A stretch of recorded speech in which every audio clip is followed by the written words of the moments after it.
Lakini nasaha yangu kwenu nyinyi ni mambo mawili.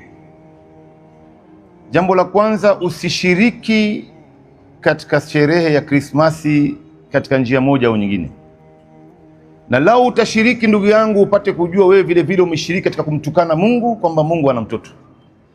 Leo lao mzazi wako atatukanwa, ni mama yako ametukanwa au baba yako, alafu huyo ambaye amemtukana amewatukana wazazi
bora tumekwenda, labda kama kuna mtu ana swali mengine atakuja katika maswali inshallah.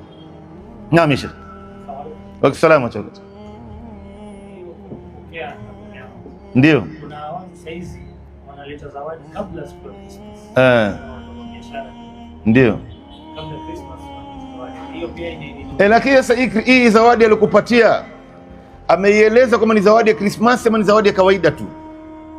Kama ni zawadi ya kawaida ambayo kila mara wanaleta, haina matatizo kuchukua, hata kama yeye ni kafiri, lakini akishaiweka pale kwamba hii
Ukizungumza mada kama hii, wanaona wewe ndio ambao umekosea, si wao. Wewe ndio umekosea shekhe, unaleta uadui baina yetu sisi. Mungu ndio ambaye ametuambia jamani, ndani ya Qur'ani mtume wake ametukataza. Mtume akasema nyinyi leo wataingia hawa kwenye shimo anakoishi Burukenge, nyinyi Waislamu pia mtaingia. Sasa hapa wanasema wanazuoni, kwa nini mtume kusema Burukenge ambaye ni monitor lizard? Mbona hakumtaja nyoka wa kobra? Hata wakiingia kwenye shimo anakoishi nyoka ya kobra, au anakoishi scorpion nge, au anakoishi panya, au labda spider buibui, mbona huyu Burukenge ndo ambaye mtume amemtaja hapa? Wanazuoni wamekwenda kuchunguza hadithi hii, wamegundua kwamba huyu Burukenge anaishi kwenye mazingira chafu sana, na mazingira iliyokuwa na giza totoro ambaye haina mfano wake.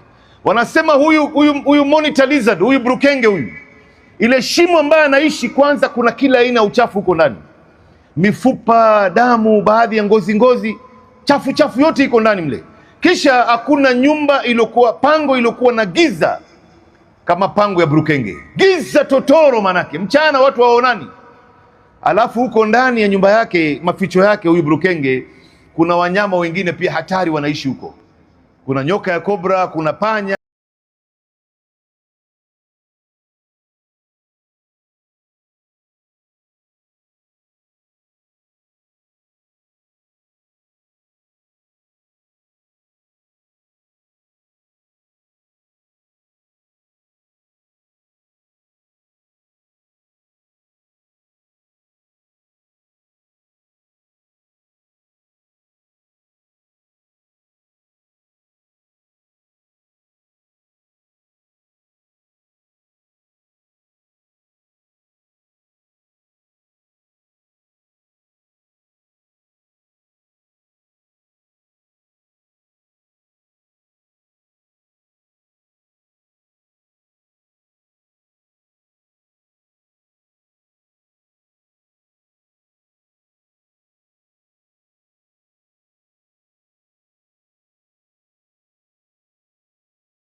Kwa hivyo ndio wengine mpaka leo wanachanganyikiwa, lakini alhamdulillah, wallahi leo mamilioni ya watu wanasilimu usiku na mchana, wanapata kuona haki. Wanajua hii siku zote tumekuwa tukidanganywa kwa jina la Yesu. Wewe angalia katika ile aya ambayo tumeitaja hapa katika surati Maryam, Nabii Isa bado ni mdogo, anatoa katika nasaha zake, anasema Mwenyezi Mungu amenihusia, wa auswani bisolati wa zakat,